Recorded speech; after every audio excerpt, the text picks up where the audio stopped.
Lady lovely, love, so lady lovely, lady, lady lovely, love, so lady love. Whoa, lovely lady, shake your shining head, there's magic in the air. Whoa, lady lovely, love.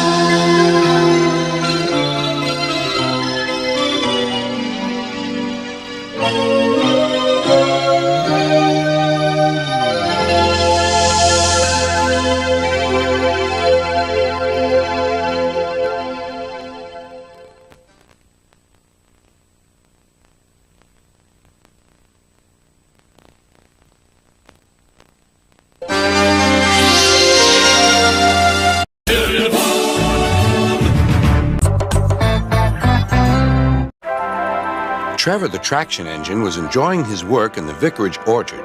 Birds were singing and apples were ripening on the trees. It was a lovely day. "Hello, Trevor," said James. "You look as bright and cheerful as my red paint." "Oh, I am," replied Trevor. "What's that noise?" "It's the bees," laughed Trevor. "They're all in these boxy things called beehives. I'm taking them to the station. The vicar says his bees make good honey, and he's giving some of them to his friends." Just then, Boko, the diesel engine, hummed in. "Take care, you two. Don't make the bees angry. They might sting you." James didn't like being told what to do by a diesel, and he buzzed away. "Goodbye, Trevor," called Boko, and set off to see Duck at the next station. Bill and Ben, the tank engine twins, were busy arranging cars, but they scampered off when they saw Boko. "I remember the first time I met those two," laughed Boko. "They nearly made my eyes pop out. Edward soon put a stop to their games." "Edward is the only one who can keep Bill and Ben in order," chuckled Duck. "I sometimes call them the bees." "A good name," replied Boko. "They're terrors when they start buzzing around." James bustled in. "What's that, Duck? Are you afraid of bees? They're only insects after all, so don't let that buzzbox diesel tell you different." "His name is Boko, and he didn't.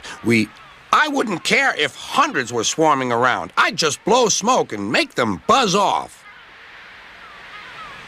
"Buzz, buzz, buzz," retorted Duck. The next morning, James arrived at the station to collect his coaches. The passengers were excited and keen to get on board. The platform was crowded, and the porter was in a hurry. "Mind your backs," he shouted. Then there was trouble. The beehive fell and broke open.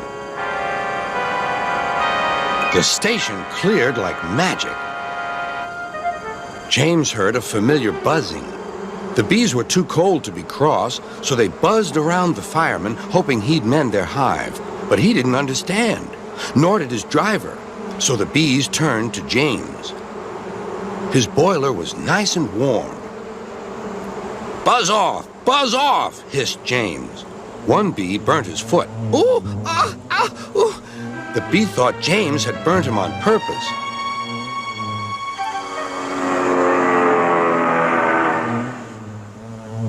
So it stung James right back on the nose. "Eee!" whistled James. He had had enough. So had his fireman and driver. They didn't notice till too late that they had left all their coaches behind. They tried everything to get rid of the bees. First, they spun on the turntable, but to no avail. They tried washing them off, but the bees clung harder to James's warm boiler. Then they tried smoking them off by going through a long tunnel, but still the bees wouldn't go away. "It's no good, James," said his driver. "We'll just have to go back to the orchard and fetch another hive." James's reply was drowned by the sound of buzzing. The vicar was waiting anxiously for James. When he arrived, the bees swarmed straight into their new home. "Come on, James," said his driver. "What you need now is a good hose down." Later that evening, James was resting in the shed when the vicar came to see him. Thank you for saving my bees, he said. It's a pity it's not Christmas. Then we could call you James the Red-Nosed Engine. Everyone laughed, even James. But instead, they decided to call James the Bee's Knees, which means they thought he was more useful than ever.